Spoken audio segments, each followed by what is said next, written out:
बिस्मिल्लाहिर्रहमानिर्रहीम। अज़ीज़ तलबा अस्सलामु अलैकुम। आज के सबक में हम पढ़ने जा रहे हैं नज़्म नात का मरकज़ी ख्याल और उसका खुलासा। तो पहले अज़ीज़ तलबा हम मरकज़ी ख्याल को जो है वो पढ़ते हैं।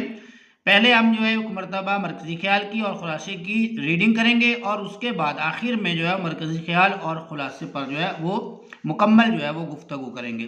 अज़ीज़ तलबा, नज़्म नात का मरकज़ी ख्याल है। नज़्म नात में शायर अपनी मोहब्बत का इजहार करते हुए हज़रत मोहम्मद रसूलुल्लाह ख़ातमुन नबिय्यीन सल्लल्लाहु अलैहि व अला आलिहि व सहबिहि वसल्लम की ज़ात अक़दस को वजह तख़लीक़ कायनात, मंबाए फ़्यूज़ो बरक़ात और रहमत दो जहां करार देते हैं। अज़ीज़ तलबा, ये है हमारी नज़्म नात का मरकज़ी ख्याल।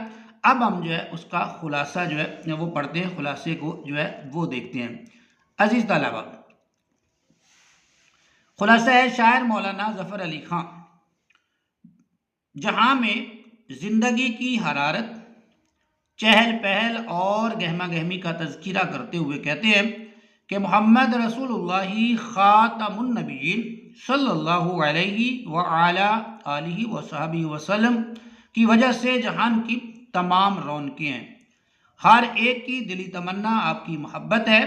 अल्लाह ताला ने आप सल्लल्लाहु अलैहि व अला आलिहि व सहबिहि वसल्लम को जो मकाम अता फरमाया वो औलाद आदम से आज तक कोई न पा सका। आप सल्लल्लाहु अलैहि व अला आलिहि व सहबिहि वसल्लम ने लोगों को गुमराही के रास्ते से इज्तिनाब करने की और राह हक पर चलने की तालीम दी थी।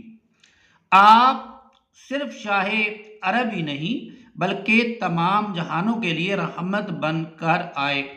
आप सल्लल्लाहु अलैहि व अला आलिहि व सहबिहि वसल्लम की ज़ात बेमिसाल है, जिसकी कोई नज़ीर नहीं, जिसकी कोई मिसाल नहीं मिलती, मिसाल बल्कि है ही नहीं। इसी अलावा ये हमने रीडिंग कर ली मरकज़ी ख्याल की और खुलासे की। अब हम जो है वो देखते हैं कि मरकज़ी ख्याल की लेंथ क्या होगी, खुलासे की जो है वो लेंथ क्या होगी, मरकज़ी ख्याल कितना लंबा होना चाहिए और खुलासा जो है वो कितना लंबा होना चाहिए। तो इसके अलावा ये चीज़ें हमने अपने ज़हन में बिठानी है। जो नज़्म का मरकज़ी ख्याल होता है, कोई भी नज़्म हो, यहाँ तो हम नात का मरकज़ी ख्याल देख रहे हैं, तो वो उस नज़्म का लुब्बे लुबाब होता है, ठीक है, वो हमने बयान करना होता है। और उसकी जो लेंथ है, उसकी जो लंबाई है, वो ज़्यादा से ज़्यादा 3 लाइनों पर जो है वो मुश्तमिल होगी।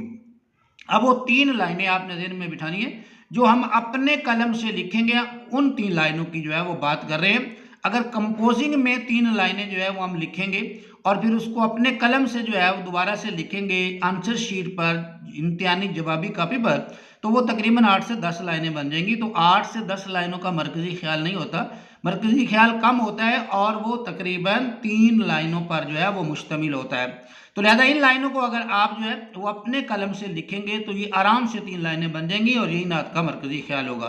इसी अलावा उसके बाद हम बढ़ते हैं खुलासे की तरफ। तो खुलासे की जो लेंथ होती है ये 8 से 10 लाइनें होती है, इससे ज़्यादा उसको खींचने की, लंबा लिखने की जो है वो ज़रूरत नहीं होती।